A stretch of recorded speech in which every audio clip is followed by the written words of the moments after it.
नारी शक्ति जिंदाबाद, नारी शक्ति जिंदाबाद, नारी शक्ति जिंदाबाद, 13 बटालियन जिंदाबाद।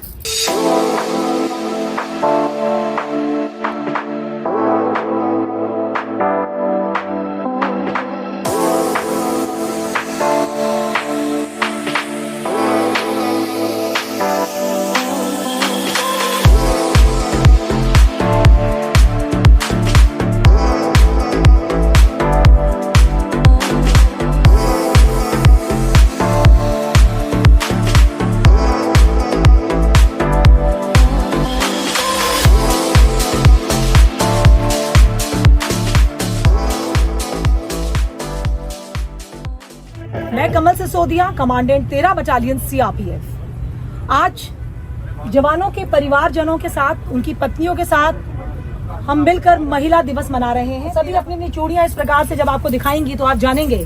तो ये पंक्ति हम कहते हैं कि निर्बल के हाथों का श्रृंगार नहीं ये चूड़ियां, वीरों की गाथा का गुणगान रही ये चूड़ियां, और जलकर जौहर की ज्वाला अपनाई तो खिलजियों को औकात दिखा गई ये चूड़ियां। और ऐसी ही चूड़ियां जब खनकती हैं, थिरकती हैं, तो एहसास दिलाती हैं कि नारी शक्ति का जो परचम है वो बुलंद है।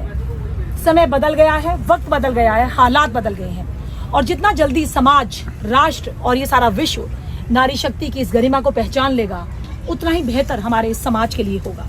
क्योंकि शीन नहीं, अबला नहीं, ना ही वो बेचारी है। शीन नहीं, अबला नहीं, ना ही वो बेचारी है। जोश का लिबास पहने गर्व से चलती आज की नारी है। तो बहुत ही गर्व का ये दिन है हमारी महिलाओं के लिए कि जो नारी कभी चूल्हा चौकी तरकारी तक सीमित थी, आज वो फैशन शो करती है, वो कैटवॉक करती है, उसका जलवा आज सारा संसार देखता है, क्योंकि वो नारी शक्ति है। और ऐसी ही नारी शक्ति 13 बटालियन की इस पूरी टीम में है। और ये वो महिलाएं हैं जो हमारे जवानों को जोश देती हैं। आपने देखा होगा कि एक जवान राष्ट्र की रक्षा करने के लिए सुबह से लेकर रात तक 24 घंटे 24/7 ड्यूटी करता है। कभी कभी आपने यह भी सुना होगा कि वो आत्महत्या भी कर लेता है।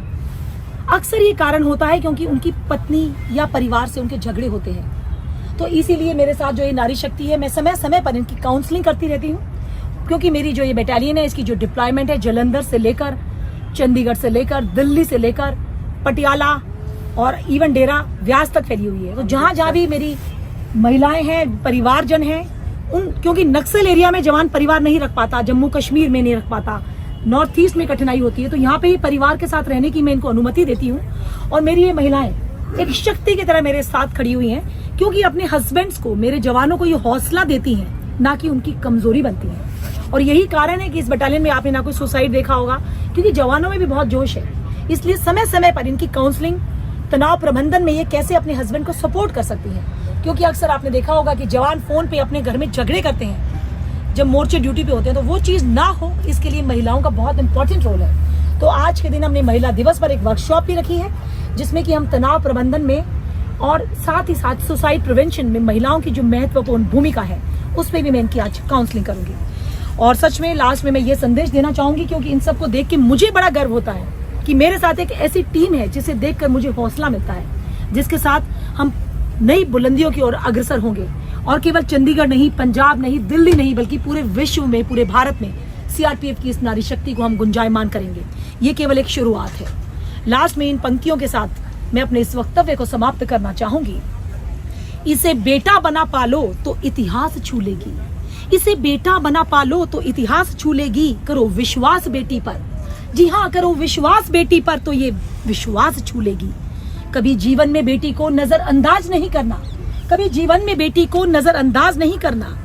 जरा से पंख खोलोगे, जरा से पंख खोलोगे तो ये आकाश छू लेगी, तो ये आकाश छू लेगी। जय हिंद, जय भारत, वंदे मातरम। और आप लोगों को ये भी मैं आज कहना चाहूंगी, आप सोच के देखिए कि एक राष्ट्र का जवान सारा साल अपने परिवार से दूर होता है, केवल साल में वो 60 दिन की ईएल और 15 दिन की सीएल जा पाता है। तो ऐसे में राष्ट्र का ये कर्तव्य भी बनता है कि जब उनके परिवार जहाँ पे अकेले रहते हैं, गाँव में, देहात में, तो उनको परेशान ना करें। जब लंबी लंबी लाइनों में बेचारी खड़ी रहती है, उनको सहायता करें, उनका सहयोग करें। क्योंकि अगर राष्ट्र में देश का रक्षक, सुरक्षा प्रहरी, सीआरपीएफ का जवान वो नहीं होगा, तो आप कल्पना भी नहीं कर सकते इस समाज की। तो बहुत जरूरी है कि नारी शक्ति की इस बात को हम बहुत आगे तक लेके जाएं, और केवल स्त्री ही नहीं, पुरुष भी इसको समझें। पुरुष का समझना और ज्यादा महत्वपूर्ण है। और ये जो चीज़ है इसे हमें बहुत आगे तक लेके जाना है और एक ऐसे समाज की स्थापना करनी है जिसमें वाकई निर्भया शब्द हो, यानी कि बिना भय के नारी सांस ले सके। ये बटालियन सीएम सिक्योरिटी करती है, chief minister security. 13 battalion Z+Z वही कितनी ही कैटेगरी के प्रोटेक्टिव हैं पूरे पंजाब में, पूरे दिल्ली में, पंचकुला तक इसकी डिप्लॉयमेंट फैली हुई है। और फिर भी सीआरपीएफ के द्वारा, भारत सरकार के द्वारा एक महिला अधिकारी को इस बटालियन की कमान दी गई है। तो ये अपने आप में ये दर्शाता है कि सीआरपीएफ कितनी ज्यादा नारी शक्ति और उसको प्रोत्साहन करने के लिए सदैव तत्पर है। 13 बटालियन की नारी शक्ति जिंदाबाद। भारत माता की जय। भारत माता की जय। भारत माता की जय। जय हिंद, जय भारत। वंदे मातरम। वंदे मातरम। वंदे मातरम। फर्स्ट प्राइज सुहाना। मिसेस 13।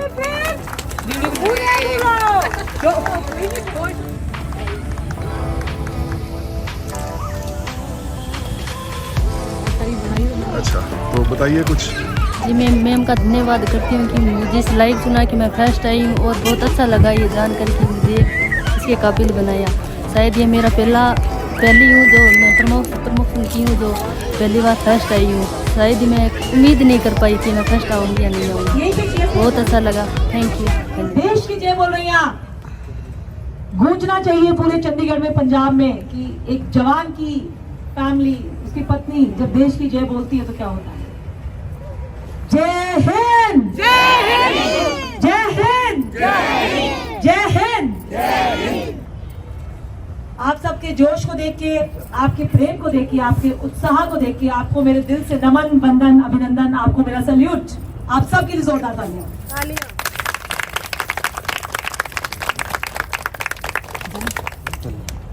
महिला दिवस हर साल यूं तो आता है और बहुत सी अनगिनत बातें कही जाती हैं, सुनी जाती हैं और फिर भूल भी जाती हैं। लेकिन आज के इस महिला दिवस के सेलिब्रेशन में 13 बटालियन सीआरपीएफ के प्रांगण में कुछ और ही बात है। 13 बटालियन सीआरपीएफ के इस प्रांगण में आज हमारे बीच हमारे जवानों की पत्नियां, बेटियां, उनके परिवारजन सब मौजूद हैं। दिल सच में गर्व से गदगद हो रहा है। आप सब पे मुझे बहुत फक्र है कि ऐसी नारी शक्ति है मेरे बीच में, मेरे साथ में, हमारी इस बटालियन में, जो अपने पतियों से कहीं कम नहीं है बल्कि उनसे 4 कदम आगे हैं। तो उसके लिए भी जोरदार तालियां। कहते हैं जब हम तालियां बजाते हैं तो हार्ट अटैक नहीं होता। मैडम ताली जोर से बजाइए, आधा काम नहीं करना, ताली बजानी है तो जोर से बजा रही है, मजा आ जाना चाहिए। और जब हम ताली बजाते हैं तो अंदर से खुशी आती है। तो मैं आप सबको एक बात ये कहना चाहती हूँ कि जालंधर में भी मैं गई थी, क्योंकि मैं नहीं चाहती थी कि वहां से इतनी दूर उनको परेशान करूं, क्योंकि इतनी दूर उनको आना पड़ता। मैं खुद उनके बीच गई, जो हमारे 13 बटालियन के जवान हैं, कार्मिक हैं, उनकी पत्नियां थी, और आज आपके बीच आपसे मुखातिब हुए। प्लीज लेकिन जाए। तो मैं आप लोगों से एक प्रश्न पूछना चाहती हूँ, क्योंकि एक काउंसलिंग सेशन भी मैं ले रही हूँ आत्महत्या पे और सुसाइड प्रिवेंशन पे। आप मुझे ये बताएं, क्योंकि मेरी बात सुन के हो सकता है कि आपके रोंगटे खड़े हो जाएं या आपका रूह कांपने लगे या दिल कह सकते हैं कि बहुत धड़कने लगे तेजी से। लेकिन आप मुझे बताइए, आप मेरी बहनें हैं, कि सच्चाई को कोई बदल नहीं सकता। जीवन और मृत्यु 2 ऐसे सच हैं जिसे हम परिवर्तित नहीं कर सकते। जो दुनिया में आया है, आप आंसर देंगे, जो दुनिया में आया है वो जाएगा ही जाएगा, लेकिन उसका समय तय करने वाला कौन? तो जितनी भी सीआरपीएफ की पत्नियां हैं या जितने भी सैनिकों की पत्नियां हैं, उनको सबसे पहले एक चीज करनी चाहिए। ये मेरे काउंसलिंग सेशन में सबसे पहला पॉइंट, ईश्वर पर विश्वास। आपके जो मन का डर है बहुत कम हो जाएगा, हो सकता है खत्म ही हो जाए। कहते हैं कि जो पेड़ पे चिड़िया बैठती है वो गिरती नहीं है। इतना बड़ा जानवर है हाथी, कितना खाना खाता है, लेकिन उसको अगले दिन की चिंता नहीं होती कि मुझे खाना मिलेगा कि नहीं मिलेगा। क्यों? अभी हमारे बीच में वो भाई साहब थे, आपने देखा उनको। तो जो दिव्यांग लोग भी हैं जिनके ना हाथ है ना पैर हैं, ऐसे कितने लोग हैं जो चल भी नहीं सकते हैं, ऐसे कितने लोग हैं जो देख नहीं सकते हैं। तो ईश्वर का सबसे पहले हमें शुक्राना करना चाहिए। शुक्राना, कितनी बड़ी शुक्राना हमें करना चाहिए कि हम सही सलामत हैं, बच्चे सही सलामत हैं, पति के हाथ पैर सही सलामत हैं। तो इससे बड़ी बात और क्या हो सकती है। तो मेरा आपसे क्वेश्चन है अभी, हाँ मतलब आप देखिए हम बटालियन जब कमांड करते हैं तो मेरा ऐसा कोई सैनिक नहीं है, क्योंकि मेरे तो सब भाई हैं, ऐसा कोई भाई नहीं है जो मुझे आके अकेले बैठता है, रोता भी है मेरे आगे। ऐसा भी जवान है, मैं आपको बता दूं, रोते हैं मेरे पास आकर के, अपना दुखड़ा रोते हैं और आपकी शिकायत करते हैं कि कैसे कैसे मतलब परेशान है वो, समझ रहे बात को। और आज देना करो जी शिकायत। तो मैं सिर्फ आपकी काउंसलिंग कर रही हूँ क्योंकि आप सच में बहुत अच्छे हैं आप लोग। आपको छोटी चीजों को समझना है ना। समझना कैसे है कि एक जवान संतरी ड्यूटी कर रहा है, मोर्चे में ड्यूटी कर रहा है, अब उसी वक्त मैंने अक्सर ऐसे बड़े केसेस देखे हैं, वो फोन पे अपने वाइफ से झगड़ा कर रहा होता है बुरी तरह से, वो नहीं बेचारा कर रहा होता लेकिन उधर से फायरिंग आ रही होती है मैडम की गुस्से में, तुमने ये नहीं किया, तुम्हारी मम्मी ने ऐसा कर दिया, मैं घर छोड़ के जा रही हूँ होता कि नहीं होता। अब वो बेचारा इतना परेशान हो जाता है कि यार करे तो क्या करे। अब आप देखिए हमें समझना जरूरी है, छोटे छोटे एग्जाम्पल्स, लाइव एग्जाम्पल्स आपको समझाती हूँ। एग्जाम्पल्स मतलब रियल कहानी नहीं है, ये रियलिटी है, रियलिटी। मेरा एक बैचमेट था, गैलेंट्री मेडल, आप समझते हैं गैलेंट्री, समझते हैं ना गैलेंट्री, कौन समझता है गैलेंट्री मेडल? नहीं समझते आप? जो बहुत ज्यादा वीरता का प्रदर्शन करते हैं, मिलिटेंट्स को मारते हैं, तो उनको पीएमजी यानी पुलिस मेडल फॉर गैलेंट्री दिया जाता है, शौर्य मतलब वीरता का पदक, वीरता पदक। तो बहुत बड़ी बात होती है जिसको गैलेंट्री मेडल मिलता है, वो जिंदगी भर उसको बाय ट्रेन या जो भी उसकी एंटाइटलमेंट है, फ्री आना जाना सब कुछ, मतलब काफी चीजें होती हैं, तो वो उसको वीरता का प्रदर्शन करने के लिए मिलता है। तो एक ऐसा वीर, आप चाहे अधिकारी हैं चाहे जवान हैं, तो हम सब सैनिक ही, मैं भी सैनिक हूँ, हम सब सैनिक हैं। तो एक ऐसा वीर सैनिक जिसने दुश्मनों के चक्के छुड़ा दिए, उसको गैलेंट्री मिला, लेकिन क्या आप सोच सकती हैं कि वो मरा कैसे होगा? कोई गैस करके बता सकता है कि क्या हुआ होगा, कैसे मरा होगा वो, कैसे? हाँ बताओ बताओ। देखिए जो अच्छे कंटेस्टेंट है, हो सकता है उनको अलग से भी हम प्राइज दे दें। हाँ जी बताइए। मैम उनको कोई घर से ही टेंशन होगी, वाइफ उनके साथ नहीं रहती होगी, उसे ऐसी वैसी बात होगी तो वही ऐसा कोई लेगा डिसीजन में। बिल्कुल बिल्कुल, बैठिए। और भी बताना चाहेगा कि क्यों उन्होंने, मतलब कैसे मरे होंगे वो? हर बार तो वाइफ ही नहीं होती है कि वाइफ के बाद कैसे पूछ रही हो, मतलब गोली से मरा, आतंकवादी से मरा, कि कैसे मरा? सुसाइड, जोर से बोलिए। कैसे मरा? सुसाइड क्या होता है? मतलब आपको किसी और की जरूरत नहीं है मारने के लिए, आप खुद ही अपने आप को मार लेते हो, आप समझ रहे हो? उसको कहते हैं आत्महत्या। और ये देखिए सबको मालूम है ये बात, चाहे यहाँ पे आप किसी की बहन है, बीवी है, पत्नी, सबको मालूम है कि सीआरपीएफ में या अर्धसैनिक बलों में, आर्मी में और जो भी डिपार्टमेंट्स हैं उसमें सुसाइड के केसेस हम सुनते हैं कि भाई उस जवान ने सुसाइड कर लिया, उस अधिकारी ने सुसाइड कर लिया। सुनते हैं कि नहीं सुनते? तो 99.9% पारिवारिक कारणों से जवान सुसाइड करता है। जब वो छुट्टी काट के आता है, ऐसे पता नहीं कितने केसेस हैं जो मैंने अपने पूरी सर्विस में देखे हैं। तो इस केस में भी यही हुआ कि हमारा जो बैचमेट था गैलेंट्री मेडल, रात को 9 बजे थे, 2 कमरे थे उसके घर में, एक कमरे में उसकी मतलब मदर भी रहती थी, एक में वो अपनी वाइफ के साथ रहता था, क्योंकि सासू माँ साथ रहती थी। इतना भयंकर उनका झगड़ा हुआ वाइफ के साथ। रात को 9 बजे कमरे में गया, फंदा लटकाया, खत्म। तो मेरा आपको ये एग्जाम्पल देने का मंतव्य ये है कि अगर एक सैनिक लड़ते हुए मरता है देश के लिए, जैसे कि मैं इससे पहले उस बटालियन में थी जहां पुलवामा पे हमला हुआ था। आप सोचिए, साजिया कौसर हमारी एक वीर नारी थी, उनके जो हस्बैंड थे शहीद श्री नसीर अहमद, वो पुलवामा हमले में शहीद हुए थे। उनको करोड़ों रुपए दिए, देश ने दिए, सरकार ने दिए, क्योंकि वो शहीद हुए थे हमले में। उनका खुद का भी घर बन गया, और पता नहीं कितने लोग हैं जो उनसे बार बार रिक्वेस्ट कर रहे हैं कि भाई आप हमसे शादी करें, और मतलब वो कर नहीं रही है क्योंकि उनके अपने बच्चे हैं, लेकिन इतने उनका घर बंगला सब कुछ। देखो जीवन और मृत्यु तय है। सड़क चलते जितने लोग मरते हैं उतने आप डरते हुए नहीं मरते। जवान सड़क मोटरसाइकिल से एक्सीडेंट हो गया, ट्रक के नीचे आ गया, बताइए क्या फायदा। आजकल तो वीडियो कॉलिंग, वीडियो कॉन्फ्रेंस सब कुछ तो उपलब्ध है।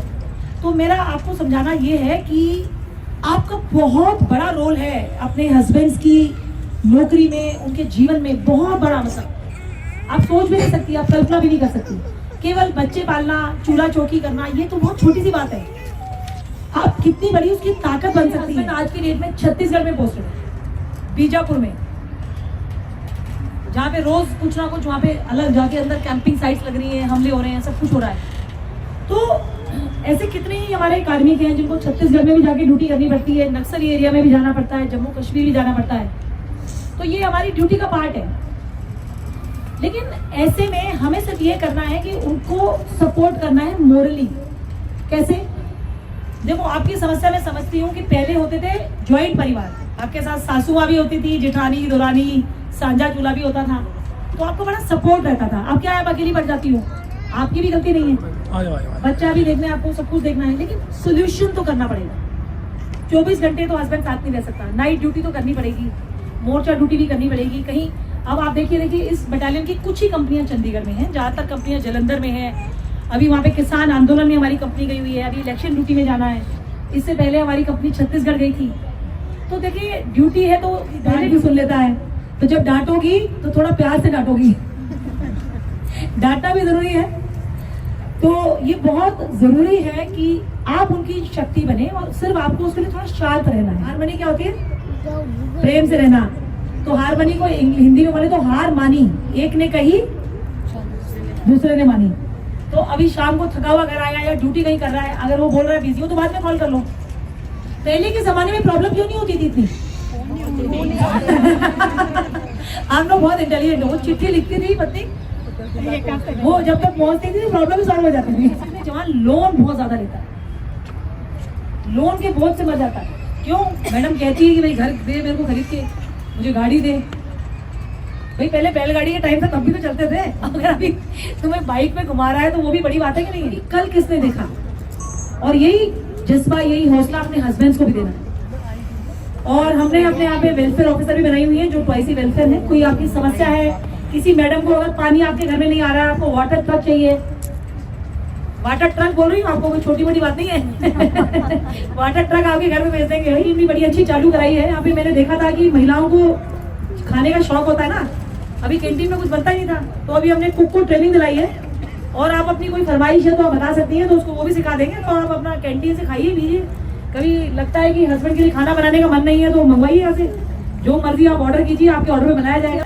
हाथ में बंदूक तो क्या, हाथ में बंदूक तो क्या, दिल में तो हलचल। हाथ में बंदूक तो क्या, दिल में तो हलचल मिले, जैसे टेढ़ी मेढ़ी शाखों पर रसीले फल मिले।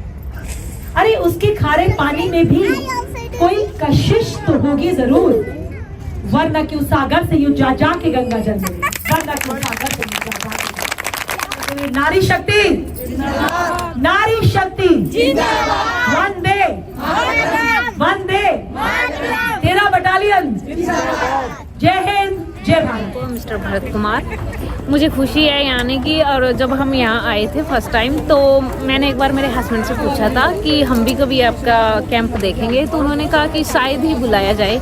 लेकिन जब से मैम आए हैं तो उनकी बदौलत ही हम यहाँ आ पाए हैं, तो हमें बहुत अच्छा लगा। और मैम हमारा जैसे काउंसलिंग उन्होंने कहा कि समय समय पर करवाते रहे हैं, तो वो करवाते रहते हैं। आपने फैशन शो भी जीता है, थर्ड प्राइज है जीता है। हाँ जी, पहली बार किया पार्टिसिपेट? हाँ जी, मैंने फर्स्ट टाइम किया और ये स्टेज पे भी मेरा फर्स्ट टाइम नहीं था, तो मुझे बहुत अच्छा लगा। हाँ जी, मुझे बहुत अच्छा लगा। और क्या क्या सीखने को मिला मैडम से? ये सबसे ज़्यादा ज़रूरी होता है कॉन्फिडेंस होना, तो वो मुझे बहुत अच्छा लगा कि मैम की बदौलत हम यहाँ आए और सेल्फ कॉन्फिडेंट हो पाए हम। मेरा नाम नीलम कुमारी है और मैं मनोज जी की वाइफ हूँ।